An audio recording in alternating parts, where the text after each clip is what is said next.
आपने finally decide कर लिया कि आप अपने लैपटॉप में या फिर डेस्कटॉप कंप्यूटर में M.2 ड्राइव्स लगाने वाले हो, पर उससे पहले कुछ बातें हैं जिनको आपको ध्यान रखना होगा, तभी जाके आपको एक M.2 ड्राइव खरीदना चाहिए। आज इस वीडियो में हम इसी बारे में बात करेंगे। M.2 शॉर्टली बताऊं तो एक ऐसा इंटरफेस जो PCI Express लेंस को यूज करता है to connect SSDs and other add-on cards या फिर expansion cards.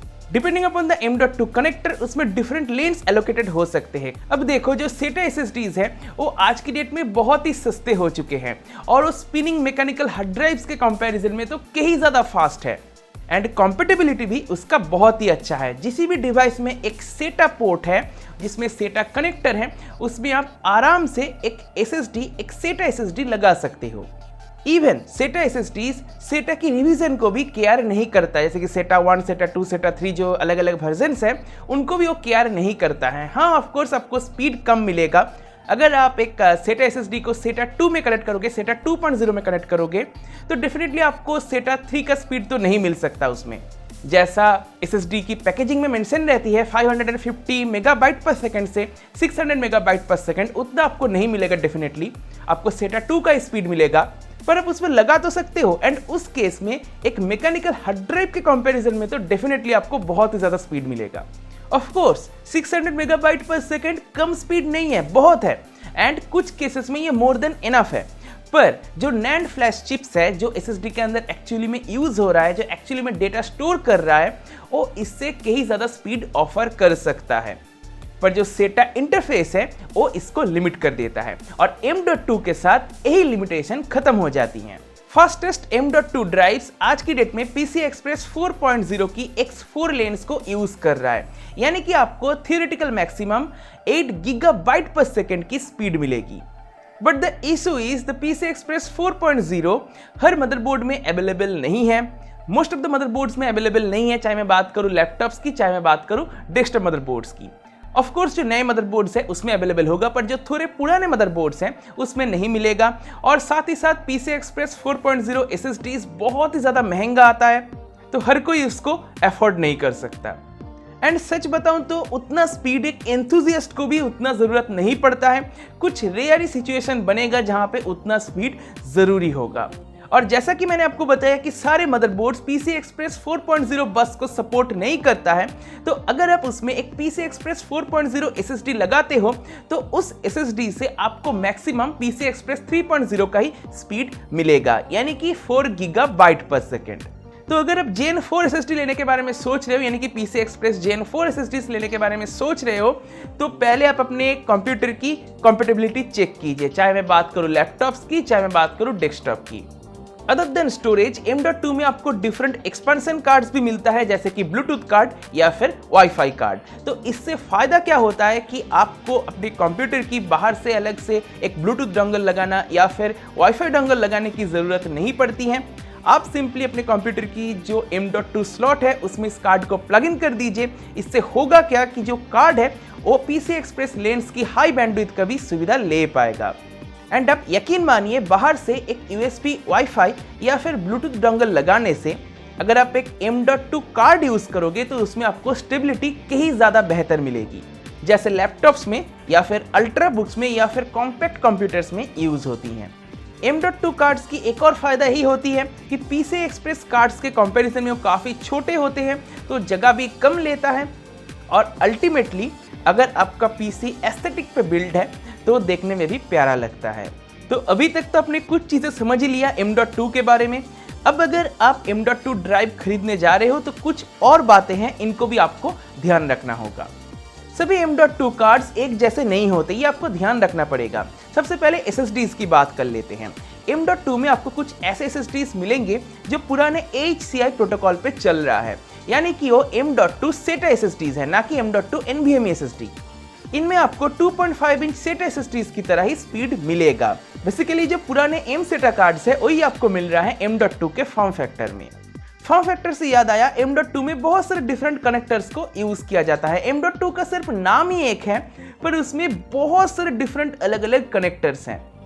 SSDs generally connector M and connector B को ही यूज करता है, ऑल्सो नोन एज की B स्लॉट एंड की M स्लॉट। वायरलेस अडेप्टर्स यानी कि M.2 wifi cards and Bluetooth cards generally connector A and connector E को ही use करता है, और कुछ कार्ड्स तो मल्टीपल कनेक्टर्स को भी सपोर्ट करता है, जैसे कि B+M connector and A+E connector. अगर मैं B+M कनेक्टर की बात करूं तो इस कनेक्टर को B की स्लॉट में एंड M की स्लॉट में दोनों में ही लगा सकते हो, और ऐसे ही अगर A+E कनेक्टर की मैं बात करूं तो उसको आप कनेक्टर A स्लॉट में एंड कनेक्टर E स्लॉट में दोनों में ही लगा सकते हो। तो डेफिनेटली ये आपको देखना पड़ेगा कि आपके मदरबोर्ड में कौन सा कनेक्टर है और आप जो प्रोडक्ट परचेस कर रहे हो M.2 की उसमें कौन सा कनेक्टर दिया गया है। जनरली जो M.2 NVMe SSDs आते हैं वो M की को यूज करता है, यानी कि कनेक्टर M को यूज करता है, और जो M.2 SATA SSDs आते हैं वो B+M कनेक्टर को यूज करता है। ऑलवेज आपको यह ध्यान रखना है कि अगर कार्ड कनेक्टर M को सपोर्ट करता है तो आप उसको कनेक्टर B में नहीं घुसा सकते। अगर आप ऐसा करते हो तो कार्ड जल जाएगा। कार्ड यानी कि मैं बात कर रहा हूँ SSD की, SSD जल जाएगा या फिर मदरबोर्ड खराब हो जाएगा। तो ऐसे आप मिसमैच नहीं कर सकते। सिर्फ जो मल्टीपल कनेक्टर्स को सपोर्ट करता है सिर्फ उनको ही आप मल्टीपल कनेक्टर्स में लगा सकते हो। फॉर एग्जाम्पल अगर B+M की SSD है तो आप उसको B स्लॉट में भी प्लग इन कर सकते हो एंड M स्लॉट में भी प्लग इन कर सकते हो, यानी कि M.2 जो SATA SSD है उसको आप M की में भी प्लग इन कर सकते हो एंड B की में भी प्लग इन कर सकते हो। इस पर डिटेल में वीडियो मैंने पहले ही बना रखा है, आप उसको जाके आई बटन से देख सकते हैं और वीडियो के डिस्क्रिप्शन में भी मैंने लिंक दे दिया है।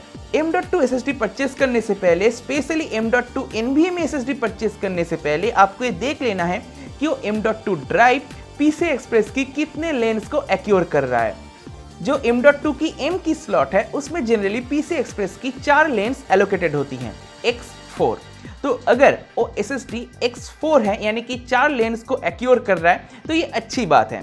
अगर ये 2 लेन्स को एक्योर कर रहा है तो ये एक बैड इंडिकेशन है। जो स्पीड है वो शायद आपको उतना नहीं मिलेगा जो उसमें एडवर्टाइज होगा, और मे भी उसमें एडवर्टाइज्ड स्पीड भी कम होगा। तो अगर एक M.2 NVMe SSD आपको बहुत सस्ते में मिल रहा है तो इस बात को भी आप जरूर कॉन्फर्म कर लीजिएगा। M.2 SSD या फिर कार्ड्स परचेस करने से पहले एक और बात का आप जरूर ध्यान रखें, उसका साइज। जी हाँ, यहाँ पे साइज मैटर करेगा।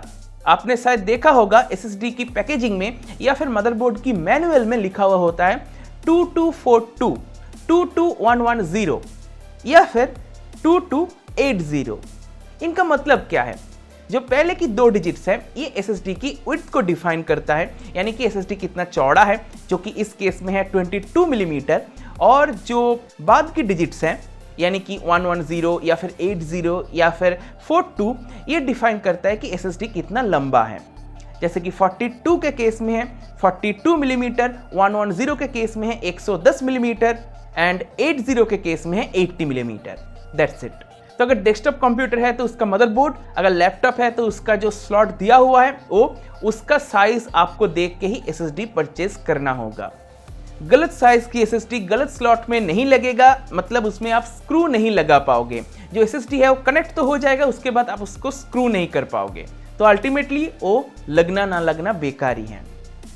हाँ, डेफिनेटली कुछ मदरबोर्ड्स या फिर कुछ लैपटॉप्स मल्टीपल अलग अलग साइज की SSDs को भी वो सपोर्ट कर सकता है। ये मॉडल टू मॉडल वेरी करेगा। तो सबसे पहले आपको ये चीज़ कंफर्म करनी पड़ेगी मदरबोर्ड की मैनुअल से, या फिर अगर लैपटॉप है तो आपको खुद ही चेक करना पड़ेगा। आप उसको इजीली स्केल से भी डिफाइन कर सकते हो।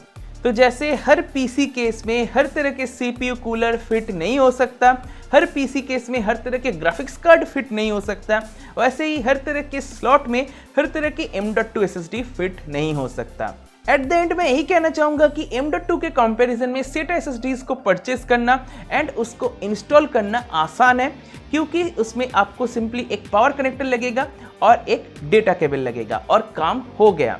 पर M.2 के केस में लगाना डेफिनेटली आसान है, पर उसको लगाने से पहले जो इन्फॉर्मेशन आपको जाननी चाहिए, परचेस करने से पहले जो इन्फॉर्मेशन आपको जाननी चाहिए वो थोड़ा सा कॉम्प्लिकेटेड है। पर ये सब कुछ जान लेने के बाद अल्टीमेटली जो आपको रिवॉर्ड मिलेगा यानी कि परफॉर्मेंस, वो SATA SSDs के कंपैरिजन में बहुत ही ज़्यादा है। बाय द वे, अगर आपको M.2 SSDs के डिफरेंट साइजेस के बारे में और डिटेल में जानकारी चाहिए तो आप इस वीडियो को जाके देख सकते हो। वीडियो के डिस्क्रिप्शन में भी जो भी रिकमेंडेड वीडियोस होगा उनका मैं लिंक दे दूंगा। तो इसी के साथ दोस्तों आज के इस वीडियो को मैं यहीं पे समाप्त करता हूँ। मैं उम्मीद करता हूँ कि आपको M.2 SSDs को परचेस करने से पहले जो भी इंफॉर्मेशन जाननी चाहिए वो सब कुछ आपको समझ में आ गया होगा। तो बस दोस्तों मुझे उम्मीद है आपको वीडियो कहीं पसंद आया होगा। अगर आपको वीडियो पसंद है तो वीडियो को लाइक कीजिए, अपने दोस्तों के साथ शेयर कीजिए। अगर आपके मन में कोई सवाल है तो मुझसे कमेंट सेक्शन में बेझिझक पूछ सकते हो। इसी के साथ इस वीडियो को मैं यहीं पे समाप्त करता हूँ। देखने के लिए दोस्तों आपका बहुत बहुत धन्यवाद। अगर अपने चैनल को सब्सक्राइब नहीं कीजिए सब्सक्राइब कर लीजिए और सब्सक्राइब करने के साथ नोटिफिकेशन बेल है उसको भी टैप कर दीजिएगा। इससे क्या होगा चाहे मैं कोई नया वीडियो अपलोड करूंगा तो नोटिफिकेशन मिल जाएगी। इसी के साथ इस वीडियो को मैं यहीं पे समाप्त करता हूँ। देखने के लिए दोस्तों आपका बहुत बहुत धन्यवाद। Good bye.